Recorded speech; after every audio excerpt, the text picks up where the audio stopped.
Home loan login fees क्या होती है और कितनी लगती है, अगर आप ये जानना चाहते हैं तो इस वीडियो को अंत तक जरूर देखिएगा। साथ ही साथ मैं आगे चल के आपको इस वीडियो में ये भी बताऊंगा कि होम लोन की जो फीस होती है आप उसको कैसे माफ़ करवा सकते हैं, यानी कि बचवा सकते हैं। बिना कोई फीस पे करे आप अपनी फाइल को कैसे लॉगिन करवा सकते हैं। सबसे पहले बात करते हैं होम लोन लॉगिन फीस क्या होती है। दोस्तों, जब भी कभी आप होम लोन को लेने के लिए आवेदन करते हैं बैंक के अंदर, तो बैंक के अंदर आप अपने डॉक्यूमेंट KYC तो प्रोवाइड करते ही करते हैं, साथ में उस प्रॉपर्टी के पेपर के फोटोकॉपी भी प्रोवाइड करते हैं जिस प्रॉपर्टी को आप परचेज करना चाह रहे हैं, जिसको आप होम लोन के थ्रू लेना चाहते हैं। तो उस परिस्थिति के अंदर उस प्रॉपर्टी की जो भी मार्केट वैल्यू होती है वो बैंक अपनी थर्ड पार्टी से इस बात को वैलिडेट करवाता है कि इसकी एक्चुअल मार्केट वैल्यू क्या है।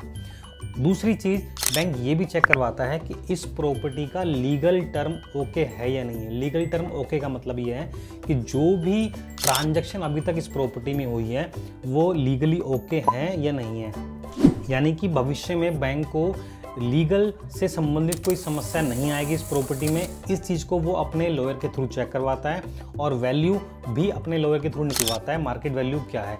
इन दोनों को जब वो निकालता है तो इसके लिए कुछ चार्ज बैंक को जो है अपनी थर्ड पार्टी को पे करने पड़ते हैं, जिसको हम लॉगिन फीस कहते हैं। ये लॉगिन फीस बैंक अपने क्लाइंटों से चार्ज करते हैं, यही होम लोन लॉगिन फीस कहलाती है। अब बात करते हैं कि ये लॉगिन फीस होती कितनी है। दोस्तों, होम लोन लॉगिन फीस जो है वो बैंकों के अंदर अलग होती है और NBFC कंपनी में अलग होती है, या कुल मिला के यूँ साधारण भाषा में बात करूँ कि किसी भी कंपनी का, चाहे वो बैंक हो या NBFC कंपनी हो, सबका अलग अलग अमाउंट होता है लॉगिन फीस का। वो कॉमनली मैं आपको बता रहा हूँ अपने अनुभव के अनुसार से, वो 1,000 रुपये से लेके 5-7 हज़ार रुपये तक जा सकता है। तो जब लॉगिन फीस चार्ज की बात है तो वो अलग अलग बैंकों में अलग अलग हो सकती है। मोस्ट इंपॉर्टेंट चीज़, जैसे मैंने आपको बताया था कि आप होम लोन लॉगिन फीस कैसे माफ़ करवा सकते हैं, उस टॉपिक के ऊपर बात करते हैं।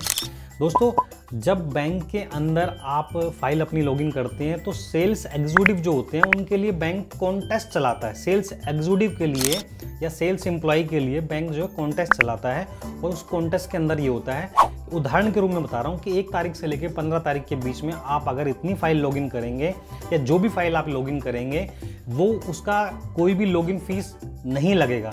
ये कॉन्टेस्ट होता है बैंक के एम्प्लॉय के लिए, NBFC कंपनी के एम्प्लॉय के लिए। तो अगर आप उस सर्टेन टाइम के ऊपर अपनी फाइल को लॉगिन करवाते हैं तो आपसे कोई भी चार्ज नहीं लिया जाएगा।